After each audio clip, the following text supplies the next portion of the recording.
From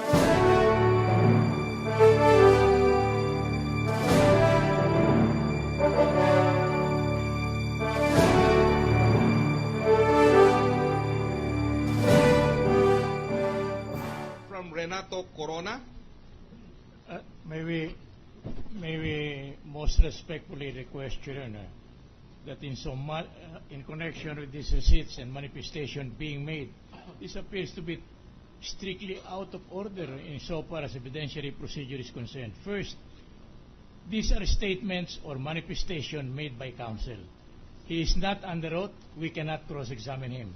Second, we cannot cross-examine the witness on these particular matters because he has not testified on this. Counsel, please propound your question properly so that the witness can be questioned on this individual receipt on cross-examination. We will therefore move to strike out, Your Honor, all the manifestations of counsel because they should not be considered as forming part of the evidence in this case. Otherwise, we will be denied of our due process, Your Honor. With due respect, Your Honor, please, cross-examine. if this humble representation may please reply to the manifestation made by the distinguished counsel for the defense, Your Honor. As earlier indicated by this humble representation, Your Honor, they are merely descriptive of what are contained in these documents, Your Honor. It does not in any way vary, much less alter the tenor thereof. It is for purposes of expediency, Your Honor, and we are now wasting so much time if, again, all these pieces of documents, numerous at that, Your Honor, please, will be confronted with the witness for him to make the appropriate declaration, Your Honor. Your Honor, please. You ask the proper question, whether this receipts will be a part of the testimony of the witness. We will oblige, Your Honor, please. So that he can cross-examine the witness on the... If you take the witness stand, we will be happy about that, so that we'll be granted the opportunity to cross-examine you.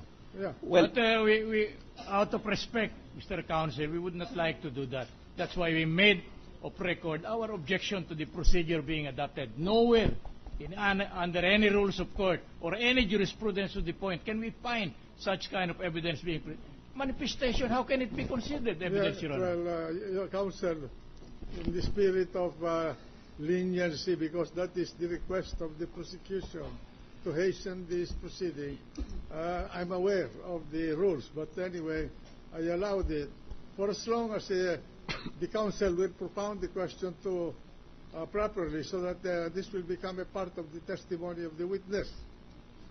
But as the court will note, if Your Honor, please, the witness had never said anything about this. That's why we are being denied of that. That is But true. thank you anyway. there was a mention, Your Honor, please, Well, the record will bear us out, Your Honor, that the witness mentioned about the... All right, counsel, lay the basis and ask the proper question. Thank you, Your Honor.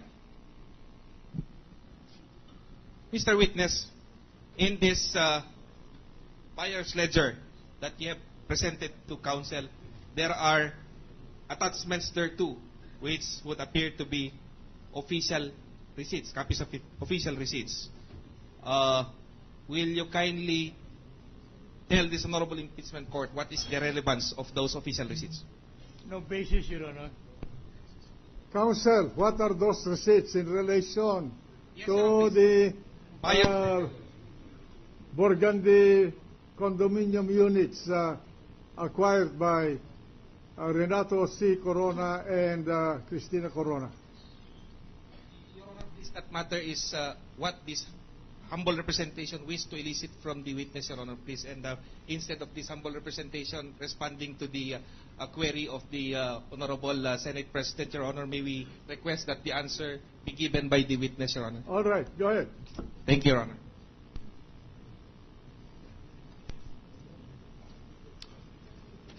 What is the relation of those receipts to the acquisition by Respondent Chief Justice? No, I said with respect to the condominium units in purportedly acquired by Renato C. Corona and Cristina Corona from Burgundy Condominium Corporation. Your Honor, these are the receipts issued in favor of Attorney Renato Corona For what? for payment for the parking slots attached to the condominium units which they bought to the company. Is that installment payment? Yes, Your Honor. All right. Counsel, yours.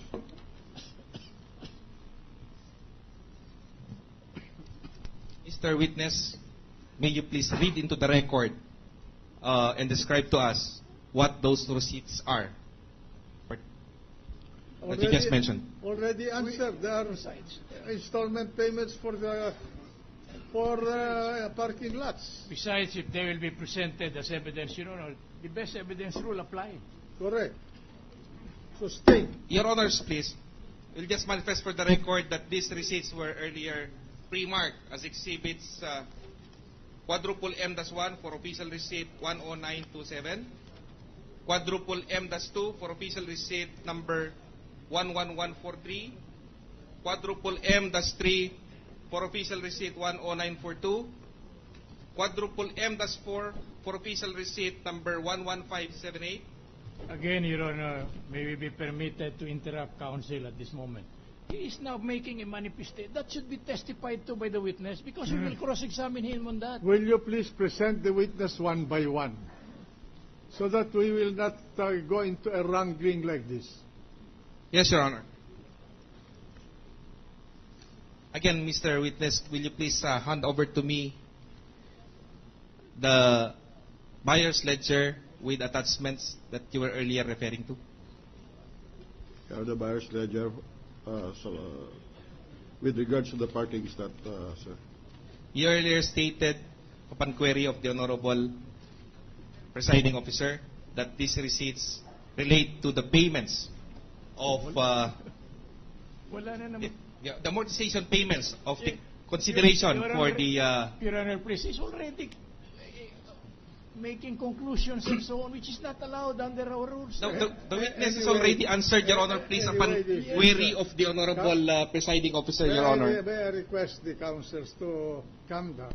Anyway, these are receipts already stated by the witness. Receipts in connection with the alleged purchase of a condominium unit from Burgundy by Renato C. Corona and Cristina Corona. So this presiding officer will allow the questions so that we can finish. No, there is no pending question, Your Honor. I was allowed to make a manifestation to support my objection. My objection is, counsel is making manifestation again, which cannot form part of the evidence. Counsel is cautioned not to testify for the witness. Please. We fully appreciate, Your Honor, please. Thank you, Your Honor. I'm just making a manifestation as to the pre-marking made on those exhibits earlier than in the presence of representatives from both the prosecution and the defense, Your Honor. You are going really too far. You're already testifying for the witness. So reform your question. Thank you, Your Honor. Mr. Witness, will you please describe what are the attachments to this buyer's ledger that you had presented this Honorable Impeachment Court? Attached in this buyer's ledger are the not photocopy, but the duplicate original of official receipts issued to the buyer, Attorney Renato Corona. And how many receipts are there that you are referring to as attached to the buyer's ledger? For the parking stats, there are 24 receipts attached herein. Would you kindly state for the record, Mr. Witness, what are those official receipt numbers and indicate the names of the payer, the amount receipt, as well as the date of the receipts? Will not the best evidence rule apply in this particular instance, Your Honor? Correct. Counsel, I'll give you an example of a question. You have a receipt number there. You have read one.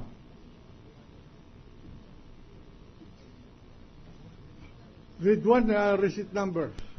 One particular receipt here is number 10927, Your Honor. Issued by Attorney Renato Corona, dated September Issued 5.